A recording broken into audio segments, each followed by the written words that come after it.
ஹர ஹர சங்கர ஜய ஜய சங்கர ஹர ஹர சங்கர ஜய ஜய சங்கர.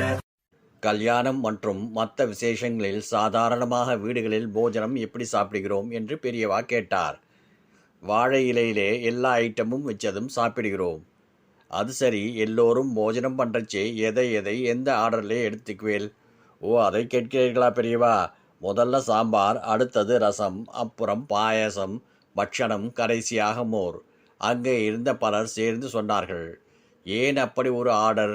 மகாபெரிவா அப்படி ஒரு கேள்வி கேட்பார் என்று யாரும் எதிர்பார்க்கவில்லை. மௌனமாக இருந்தார்கள். இலையை போட்டவுடனே வாழ்க்கை பசுமையாக இருக்கேன்னு அதிலே மயங்கிடாதேன்னு தண்ணியை தெளிக்கிறார்.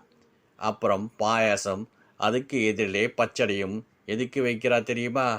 பாயாசத்திலே பிறந்த ஸ்ரீராமனையும் தயிர் வெண்ணெய் பிரியனான கிருஷ்ணனையும் சாப்பிடும்போது நினைக்கணும் என்பதற்காகத்தான்.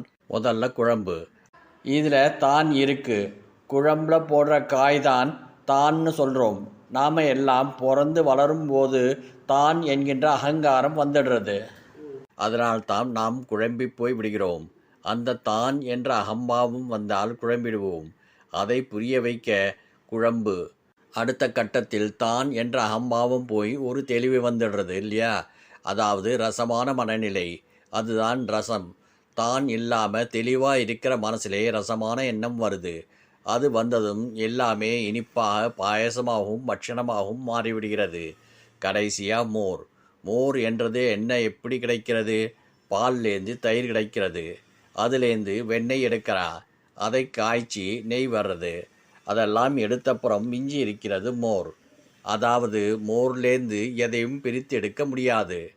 அதாவது மோருக்கு அடுத்த பிறவி இல்லை. இந்த போஜன சாம்ராஜ்யத்திலிருந்து என்ன புரிகிறது?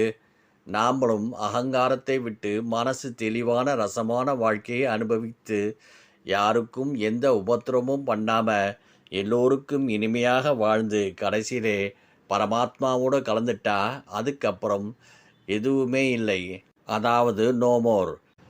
சாப்பிட்ற சாப்பாட்டில் கூட மறுபடி பிறக்கக்கூடாது, கடவுளை அடைந்துவிட வேண்டும் என்ற தத்துவத்தை பெரியவா தெள்ள தெளிவாக புரிய வைக்கிறார். ஹர ஹர சங்கர ஜய ஜய சங்கர ஹர ஹர சங்கர ஜய ஜய சங்கர.